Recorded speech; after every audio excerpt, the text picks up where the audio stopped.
გამარჯობათ მეგობრებო. დღეს ჩვენ ვისაუბრებთ ძალიან უცნაურ თემაზე. თბილისში არსებულ ჯალათთა სასაფლაოს საიდუმლოზე. დიახ, ჯალათთა სასაფლაოს საიდუმლოზე. და ესეთი სასაფლაო არსებობდა 1925 წლიდან 90-იან წლების დასაწყისამდე თბილისში ქაშვეთის სიახლოვეს, აი ხა საგამოფენო ცისფერი გალერეა რო არის ზუსტად იმის წინ. აქ იყო დაკრძალული 5 ადამიანი. 5-ვე ადამიანი დაიღუპა ერთდროულად 1925 წლის 22 მარტს. და მათგან 3 სახელგანთქმული ჯალათი იყო, საქართველოს ჯალათი. უფრო კონკრეტულად 1924 წლის ჯალათები. ისინი დაიღუპნენ, როგორც თქვით, 1925 წლის 22 მარტს ავიაკატასტროფის შედეგად. საინტერესოა, რომ საბჭოთა კავშირში ეს იყო პირველი ავიაკატასტროფა, რომელსაც მოყვა შედეგად მთელი ეკიპაჟის და ყველა მგზავრის დაღუპვა. მანამდე იყო 23 წელში ერთხელ რომ დაზიანდა თვითმფრინავი, მაგრამ მხოლოდ ერთი ადამიანი გარდაიცვალა და 4 გადარჩა. ამ შემთხვევაში 3 მგზავრი და 2 ეკიპაჟის წევრი დაიღუპა. ეს თვითმფრინავი იყო ძალიან ცნობილი იუნკერს F-13. ეს როგორ აღხსნა, ხა თანამედროვე ალბათ ბოინგის კატეგორიის თვითმფრინავია, მაშინდელ დროში იუნკერსებზე უფრო მაღალხარისხოვან თვითმფრინავებს ფაქტობრივად ევროპაში არ უშვებდნენ. ხა ჩვენ ყველამ კარგად ვიცით, ხო ეს იუნკერსები მერე უფრო განვითარდა და მეორე მსოფლიო ომიდან. მოკლედ, ვინ იყვნენ ეს ადამიანები? რატომ დაკრძალეს აქ? და განსაკუთრებით ალბათ საინტერესოა ის 2 პიროვნება, ვინც ნაკლებად იყო ცნობილი. თვითონ კომუნიკეშიც, რომელიც გამოქვეყნდა ამ ავიაკატასტროფის შემდეგ, სხვა შორის ძალიან დიდი გამოხმაურება ჰქონდა, იმიტომ რომ ამხელა საბჭოთა კავშირში ეს არის პირველი შემთხვევა და ამ ჯალათების დაკრძალვაზე ჩამოვიდა მაშინდელი საბჭოთა კავშირის ერთ-ერთი ლიდერი, პოლიტბიუროს წევრი ლევ ტროცკი. და ასე ვთქვათ, სამძიმარი სიტყვაც მან თქვა თბილისში და ის მიუძღოდა პროცესიას, ლევ ტროცკი. ვინ იყვნენ ეს ადამიანები? ალბათ უნდა თითოეული მათგანი განვიხილოთ. პირველ რიგში ეს იყო ვინმე მიასნიკოვი. ეს მიასნიკოვი დაინიშნა 1924 წლის აჯანყების წინარე ხანებში ამიერკავკასიის ვიცე-პრემიერად, თანამედროვე ტერმინოლოგიით რომ ვთქვათ.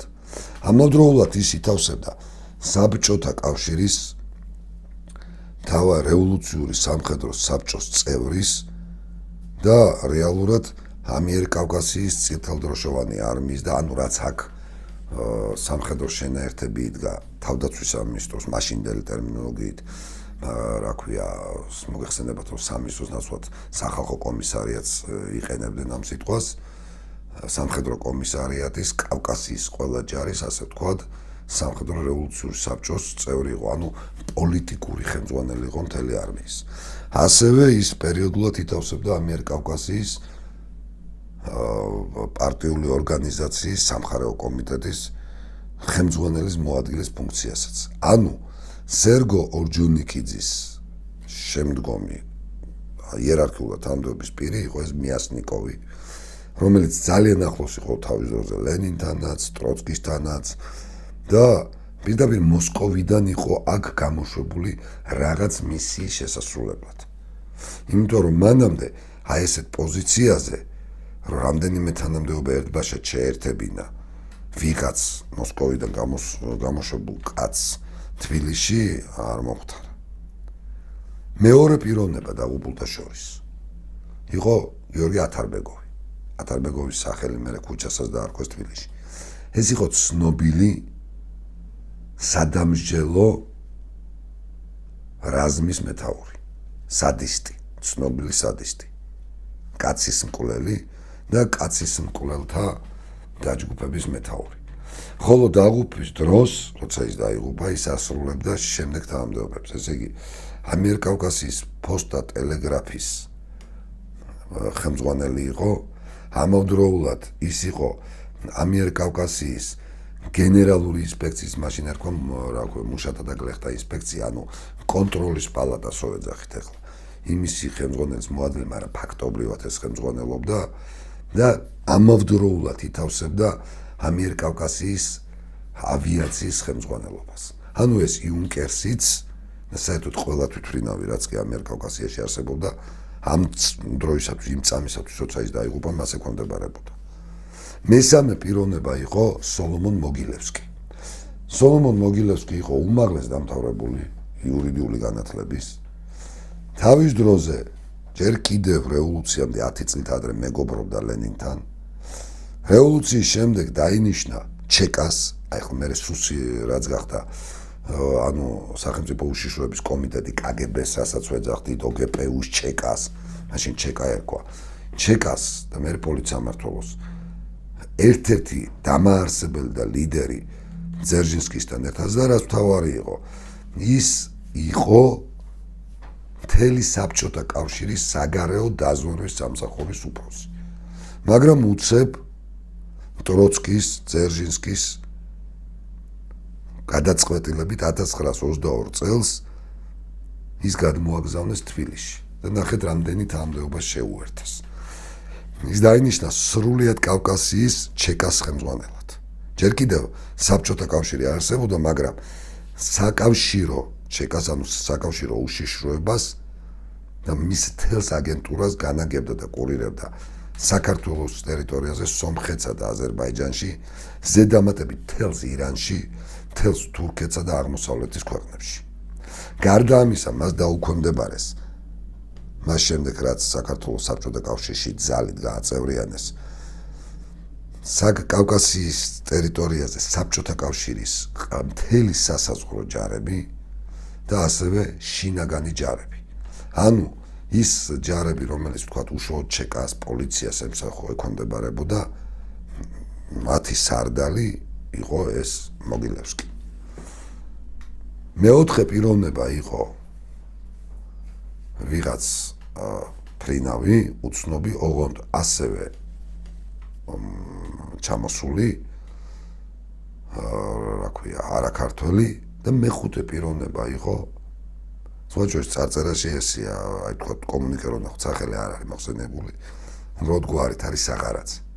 ჩვენ რა თქმა უნდა დღეს ვიცით, მას ერქვა ამბაკო საღარაც. ეხლა ვინ არიან, რა როლი აქვს ამ ადამიანებს რატო გამოუშვეს კავკასიაში. 1922 წელს უკვე მოსკოვმა ძალიან კარგად იცოდა, რომ საქართველოში დღეს თუ არა ხვალ მოხდებოდა ანტისაბჭოთა და ანტირუსული აჯანყება. საქართველოს მოსახლეობის უდიდესი ნაწილი იყო ანტიკომუნისტი. მარტო სოციალ-დემოკრატიულ პარტიაში, ანუ ყოფილ მმართველ ჟორდანიას პარტიაში, ოფიციალურად იყო გაწევრიანებული 100,000 ქართველი. ასევე იყვნენ სოციალ-ფედერალისტები, ეროვნულ დემოკრატები, სხვები და სხვები. 15,000 კადრის ოფიცერი ყავდა მაშინდელ საქართველოს, რომლებიც რა თქმა უნდა როგორც ერთი ფაქტობრივად იყო ანტიბოლშევიკი.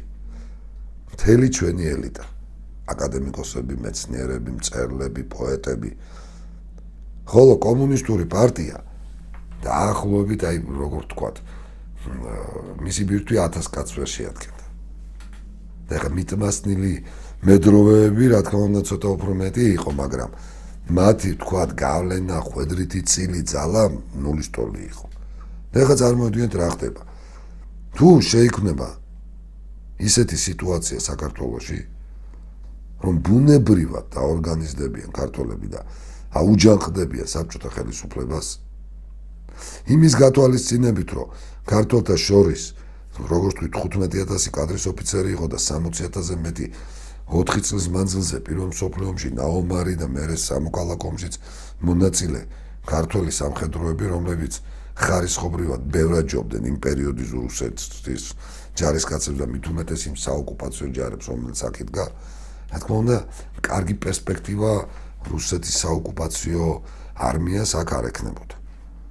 ისიც გასათვალისწინებელია, რომ ჩრდილოეთ კავკასია მაგ პერიოდში ფაქტობრივად ვერ კონტროლდებოდა რუსების მიერ და ჩრდილოეთ კავკასიას თვალი საქართველოზე ეჭირა. როგორც ეს ცნობილია, ყოველთვის ლიდერად არ უქონდნენ. ასევე მძიმე ვითარება იყო სომხეთშიც, ანტისაბჭოთა განწყობები იყო ძალიან სერიოზული და თავად განსაჭეთ აზერბაიჯანშიც. აქედან გამომდინარე, ბევრი რო არ ვისაუბრო, თქვა ჩვენ შეგვიძლია 24 წლის აჯანყება უფრო ფცლად განვიხილოთ, უბრალოდ ვიტყვი ერთ რამეს. ასევე ესეთი პრინციპი, ხელოვნური ზვავის გამოწვევის პრინციპი, ძალიან ხშირად ამას მიმართავენ ალპებში. შენ წინასწარ კონტროლირებად ზვავს იწვევ, რომ მე მართლა ზვავი არ ჩამოწვეს, რომელიც დიდ მსხვერპლს გამოიწვევს. დაიგეგმა კრემლში ხელოვნურად აჯანყების პროვოცირება, რომელიც თავიდან ბოლომდე იქნებოდა მართული. გაკონტროლდებოდა მათი ლიდერები, მართლა ლიდერები ვინც იყო, მათ მანამდე დაალიკვიდირებდნენ და სრულად მობილიზებული იქნებოდა ასე ვთქვათ საბჭოთა საოკუპაციო ჯარები, რომ დროულად გასწორებოდნენ აჯანყებულ ქართველებს და ერთხელ და სამუდამოდ აი სულის კვეთება, რომელიც ჩვენში იყო ეს პატრიოტული და მოზიდული და მომზადებული აჯანყებისთვის გაენეიტრალებინათ. ანუ აქ უნდა გვავიწყდება 1922-23 წლებში 24 წლამდე თუ შავ ხევსურეთს აღმოსავლეთ საქართველოს თიანეთს ფაქტობრივად ბოლშევიკები ვერ აკონტროლებდნენ. და კახეთში ძალიან ძლიერად ადიოდნენ, მაშინ როგორც ეძახდნენ ჩოლოყაშვილის ბანდები და მოძრაობდნენ. რაც შეეხება სვანეთს. სვანეთში ამ პერიოდში 22-შიც, 23-შიც რეალურად სრული კონტროლი ჰქონდა დამყარებული, ესეთი იყო ნესტორ გარდაფხაძე, ბიძინა პირველი, მოცესტოს დადაშკელიანი და სხვები. და რეალურად სვანეთში საბჭოთა ხელისუფლება იყო სრული ფიქცია, არ მოქმედებდა. ამას ძალიან კარგად გრძნობდნენ. შესაბამისად მიაჩნდათ, რომ საჭირო იყო აი მთელი ქართული ეროვნული ძალების პროვოცირება, გამოყვანა და გადავლა და განადგურება ჩვენი. და ამისთვის ძალიან სერიოზული ჯალათები, თან ისეთი კი არა რაღაც ვთქვათ, გონება შეზღუდული, არამედ სერიოზული პროფესიონალები, მაგალითად ჩეკაში ძერჟინსკის მერე ყველაზე დიდი ავტორიტეტი და სერიოზული ფიგურა საგარეო დაზვერვის შეფი იყო მოგილევსკი, ის გამოუშვეს. აი ესეთ ასევე ჯარში იდეოლოგიური სამსახურის მიმართულებითა და სხვა ინტრიგანობაში ფრიად გაწვნილი მოგილევსკი და სერიოზული თან პიროვნულადაც სუპერმენი და კვლელი ათარბეგოვი გამოუშვეს მეთაურება. რა თქმა უნდა, მათ გამოაყოლეს შესაბამისი სხვა ვთქვათ პიროვნებებიც. 24 წლის აჯანყების დეტალები დაწყებული ივლისის პერიოდიდან კი არა 22 წლიდან უნდა დავთვალოთ. დამთავრებული 24 წლის ვთქვათ შემოდგომის მიწურულამდე ახლიდან არის გასახილველი და შესასწავლი აი ამ დამატებითი მონაცემების აფუძვაზე, მაგრამ აქ რა ხდება? ამ პერიოდში ასეულობით საუბარი 6000-მდე ქართველს კლავენ და ხვრეტენ. და ამ 6000-მდე ქართველის დამხრეტ და მეთაურები არიან პირველ რიგში ათარბეგოვი, მიასნიკოვი და მოგილევსკი. სხვა ქართველები, რომელთა გვარებსაც აღარ დავასახლებ და ყველა ვიცით და ყველას გსმენია, იმიტომ რომ გვეყოფა ამ გვარების ხსენება, იმ გვარებს დღეს შთამომავლები ყავს საქართველოში და შეიძლება ზოგი თქვენი ნაცავია, ჩვენი მეგობარი იგივე გვარის კაცი და ამიტომ დავანებოთ. ის ქართველები ამ სამ პერსონას ემორჩილებოდა. ეს სამი პერსონა სხვათა შორის ავიაციით მოძრაობდნენ, ხან ერთ ადგილას გადაადგილდებოდნენ, ხან მეორე ადგილას და იგივე ავიატორი ყავდათ შტურვალთან და იგივე ბორტ მექანიკოსი ამბაკოს აღარაძის სახით, ვინც მათთან ერთად მერე დაიღუპა. და ეს იგივე ამბაკოს აღარაძეც ისიც, რა თქმა უნდა, ამათ უყურებდნენ, რა სადიზმს, სისასტიკეს ჩადიოდნენ. როგორ კლავდნენ ქართველებს, რჩეულ ბიჭებს. მაგალითად იმ პერიოდში, იმ დღეებში კორნელი კეკელიძის აი ორი შვილი დახვრიტეს.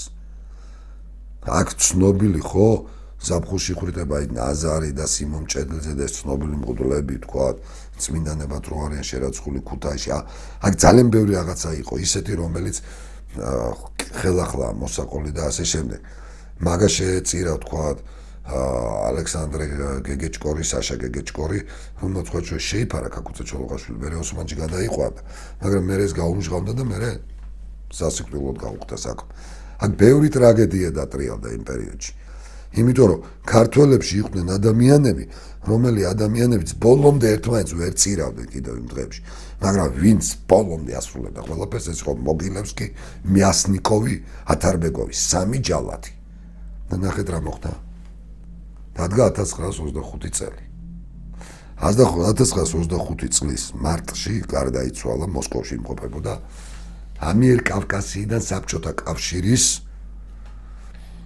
უმაღლესი მერე რასაც ერქვა უმაღლესი საბჭოს პრეზიდიუმი და მაშინ ერქვა საბჭოთა კავშირის საბჭოების ცენტრალური აღმასრულებელი კომიტეტის თავმჯდომარის ერთ-ერთი თანამოადგილე, ანუ 4 პრეზიდენტი ყავდა ერთდროულად საბჭოთა კავშირის და ერთ-ერთი ამიერკავკასიიდან და ეს იყო ნარიმანოვი. და ამ დროს იგეგმება გადაფრენა თბილისიდან სოხუმამდე. პროტოკოლში არ ჩანს სოხუმიდან სად მიდიოდნენ. სავარაუდოდ ალბათ მოსკოვში, იმიტომ რომ მაშინ ფრენები ესე ხორციელდებოდა თბილისი, სოხუმი მერე თვითმფრინავი გაუყვებოდა შავ ზღვის სანაპიროს და შემდეგ უკვე რუსეთის მიმართულებით ჩადიოდა მოსკოვამდე. და ცხადება 21 მარტს უცხადებენ რომ მზადყოფნაში იყოს ყველაზე რჩეული იუნკერს F-13 თავისი ამ რა ქვია ათარბეგოვის პირადი პილოტით და რა თქმა უნდა ბორტ მექანიკოსით ამბაკოს აღარაძით. აი ვფიქრობთ ვინ არის ამბაკოს აღარაძე, ხო? შეიძლება ისე დარჩენილიყო არავინ, უბრალოდ ბორტ მექანიკოსი. და მოხდა მერე ავიაკატასტროფა დაიღუპა ეს თვითმფრინავი. საქმე რა არის, იცით, კომუნისტები მაშინვე შეისწავლეს ეს თვითმფრინავი. და აღმოჩნდა რომ როცა დაეცა დიდუბის იპოდრომთან, ეს არის დღევანდელი გამოფენო სივრცე რო არის დიდუბეში, აი იქ. დაცემის შემდეგაც ცეცხლმოკიდებულ თვითმფრინავს მოტორი და მთელი თქვა და აი ტექნიკური ყველაფერი ქონდა იდეალურ მდგომარეობაში, მაშინაც კი. ყველამ დაინახა ხალხმა რომ გაჩნდა ცეცხლი და აბსოლუტურად დაიწვა თვითმფრინავი. 2 კაცი გადმოხდა თვითმფრინავიდან. ექსგუმაციამ წლების შემდეგაც რა თქმა უნდა დაადასტურა რომ აბსოლუტურად ყველა დაღუპულს ერთის გარდა ქონდა ტყვია მოხვედრილი. ტყვის ხმა ხალხს ესმოდა, ისე მაღლა არ მიფრინავდა თვითმფრინავი, ესეც კარგად იცოდა. მაგრამ საბჭოთა პრესამ ეს დამალა. არ თქვა და ისე შეფუთეს და შეალამაზეს და პირველში ტროცკი ჩამოვიდა, რომ ვითომ 5-ვე იყო მსხვერპლი წარმოუდგენელი კატასტროფის და ერთად დაიღუპნენ. ეხლა რა მოხდა სინამდვილეში? 80-იან წლებში საქართველოს უშიშროების მინისტრი იყო ალექსეი ნაური, გენერალ-პოლკოვნიკი ალექსეი ნაური. ალექსეი ნაურს ჰქონდა ძალიან მაღალი თანამდებობაც და წოდებაც. რატომ? იმიტომ რომ საბჭოთა კავშირის კგბ-ს შეფი ვინც იყო, ანდროპოვი მას ჰქონდა მხოლოდ ერთი წოდებით მაღალი. წოდება ეს იყო არმიის გენერალი. იყო პერიოდი რომ მას არ ჰქონდა ეს წოდება, არც ერთ მოადგილეს არ ჰქონდა გენერალ-პოლკოვნიკის წოდება. როდესაც ალექსეი ნაურს ჯერ კიდევ სამხედრო კავალერიის გენერალს ჰქონდა გენერალ-პოლკოვნიკის წოდება. გარდა ამისა, 1964 წელს, როდესაც ხრუშოვი გადააყენეს და ხრუშოვი საქართველოში ისვენებდა შავი ზღვის სანაპიროზე, ხრუშოვის რეალური დაპატიმრება და განეიტრალება სწორედ ალექსეი ნაურმა განახორციელა. ის ძალიან დიდი ავტორიტეტი იყო და ფაქტობრივად ყველა საიდუმლოზე მიუწვდებოდა ხელი. და სწორედ მათ თქვა პირველად, სანამ საფლავებს გახსნიდნენ. რომ აი აქ რომ ამ 5-დან ერთ-ერთი რო წევს, 4 იყო ჯალათი. ანუ 3 მართლა მკვლელ თუ 5-ესი, 1 მათი პირადი ავიატორი და 1 რაჭველი ბიჭი, ამბაკოს აღარაძე, 26 წლის ბიჭი, რომელმაც დახოცა სუყოლანი. იმიტომ რომ რა თქმა უნდა ეს იარაღით შენახული იყო და გადანახო. ამბაკო საღარაძის იარაღით იყვნენ სუყოლანი და ხოცილები. მეტიც ამბაკო საღარაძის ოჯახი ინახავდა წერს 26-ში დაწერს, რომ აპატიეთ ალბათ მეტი ვეღარ ნახავთ. მაგრამ ქართული საქმე უნდა აღვასრულო. ეს 26 წლის ბიჭი დუმარეთ უყურებდა მთელი 1924 წლის აგვისტო-სექტემბრის პერიოდში. თუ რას ჩადიოდნენ ეს პარვალები, მოგილევსკები, მიასნიკოვები, ათარბეგოვები, როგორ ხოცავდნენ ქართველებს.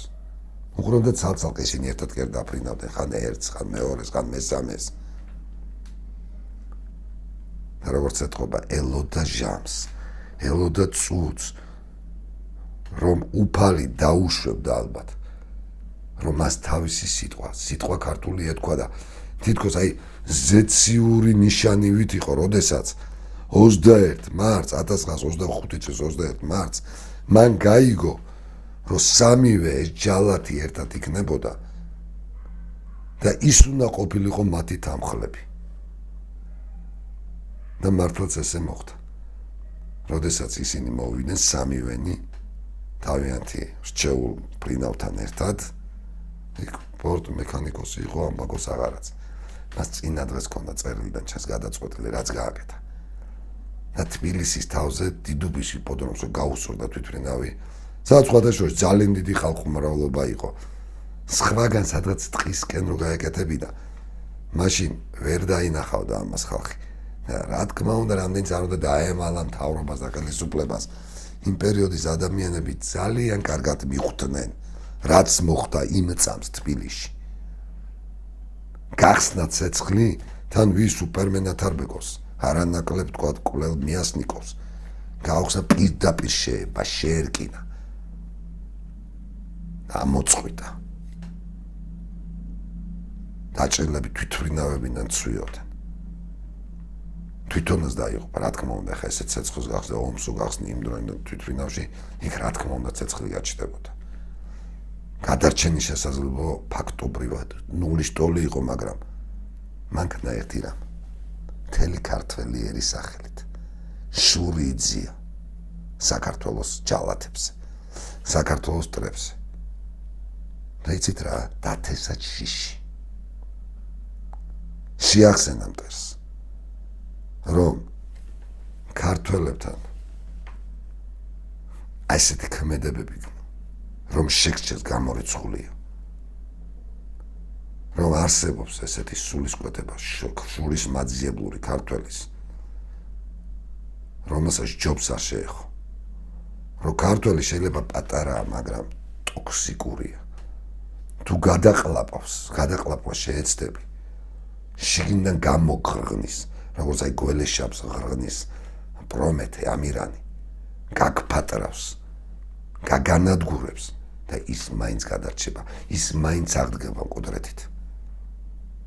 იმდენად შემზარავი და შემაძრწუნებელი იყო აი ეს ქმედება, რაც განახორციელა თავგანწირვის და სიცოცხლის შეწირვის და თავის დადების ფასად ამ პატარა ბიჭმა 26 წელს ამბაკოს აღარაძე, რომ კომუნისტებმა ჯალათების მკვლელი საპატიოდ რუსთაველზე ქალაქის ცენტრში როგორც სხერპლი ისე დაკრძალეს და როგორც უდიდეს საიდუმლოს ისე მალავდნენ, რადგან ზრწოდნენ ქართული შურისძიების მიმართ და აი ეს სულისკვეთება, რაც ქონდა ამბაკოს აღარაძეს, რაც მან განახორციელა.